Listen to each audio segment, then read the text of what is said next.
Nasawi ang isang 33 anyos na lalaki matapos malunod habang naliligo sa dagat sa bahagi ng San Jose, Tacloban City noong Mayo 17 taong kasalukuyan. Bandang alas 4:30 huya ng hapon. Ang biktima ay residente ng Barangay 106 North Hill, Santo Niño, Tacloban City. Batay sa impormasyong nakuha mula kay Police Lieutenant Evelyn Diaz, Public Information Officer ng Tacloban City Police Office, kasama umano ang biktima.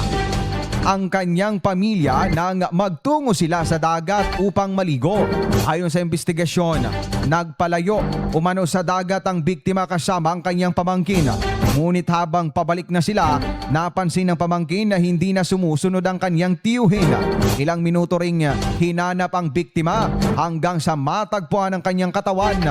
Agad na humingi ng rescue assistance at sinubukang i-revive ang biktima bago isinugod sa Tacloban City Hospital.